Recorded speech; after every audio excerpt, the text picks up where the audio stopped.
fais cette vidéo, c'est vraiment parce que j'ai été kevlardisé par cette putain de barre, mon pote. Tu vois là, celle-ci là, elle m'a pris en supination, pronation et dans le fion.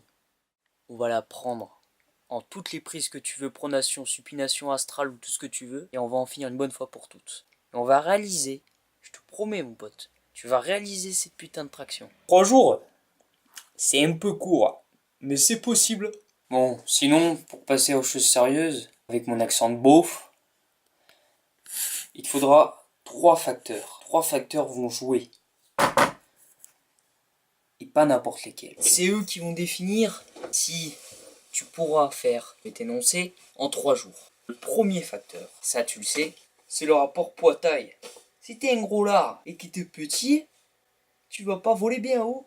Donc ça, moi je te dis, il faut, voilà, dans un premier temps, un rapport poids-taille correct. Si t'es énorme, ça va être dur. Et donc, tu prennes en compte ce premier point. Dis pas d'aller te jeter sur du cardio si t'es un gros lard. Bref. Le deuxième point, plus important, c'est la détermination. C'est le socle. C'est le socle qui veut dire je vais la passer cette putain de traction. Qui va t'éviter toute la stagnation. Parce que ça se trouve là, à l'heure actuelle où je te parle, tu peux peut-être passer ta première traction. Mais tout est là.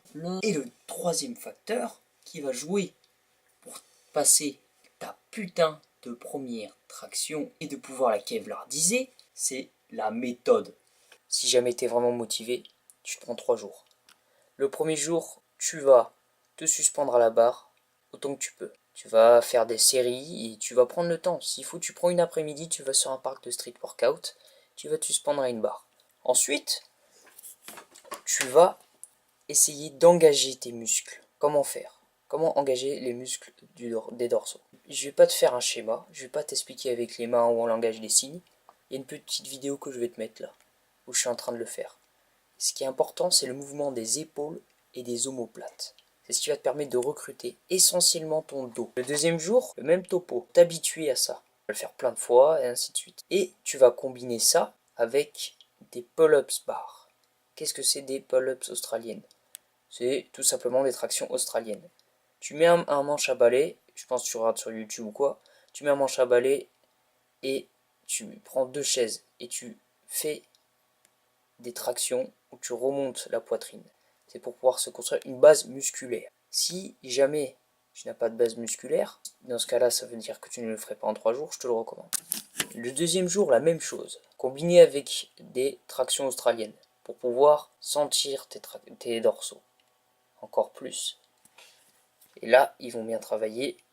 Et là, tu vas déjà avoir une base. Ensuite, tu laisseras un jour de repos. Et après ça, tu vas, le troisième jour, manger ces foutues barres en la kevlardisant. Tu auras fait ta première traction. Ça, c'est l'idéal. Ça arrive vraiment très peu. Ça, c'est que si tu t'es entraîné déjà avant, en 3 jours. C'est pas impossible, ceci dit. Avec de la détermination. Même si elle sera dégueulasse, peu importe, tu l'auras fait. Maintenant, je vais te proposer quelque chose d'un peu plus réaliste. Le mieux reste de prendre le temps nécessaire qu'il te faudra. Dépend d'où tu vas partir, en fonction des 3 facteurs que je t'ai énoncés tout à l'heure. En principe, 2 ou 3 semaines peuvent suffire. En étant déterminé, tu peux même faire 1 semaine, voire 2 semaines, tu peux réussir ta première traction. T'es dans le mental. Cette traction, c'est dans le mental. Faire des séries, faire beaucoup de tractions, c'est autre chose. Mais faire la première traction va dépendre de ta motivation, du temps que tu vas y passer. Moi, je te recommande, personnellement, c'est ce que j'ai fait, de faire un jour 15 à 20 minutes, un jour de repos, un jour 15 à 20 minutes, un jour de repos, et ainsi de suite. Sans arrêt. Et à chaque fois, à chaque entraînement, tu essaieras de passer au moins la traction. Et à un moment donné, je te garantis qu'avec ce format de suspension, de recrutement des omoplates, tu vas y arriver. Et même si elle est dégueulasse, peu importe, c'est pas grave. C'est la première traction. Ça importe peu. Ensuite, tu vas te rééquilibrer.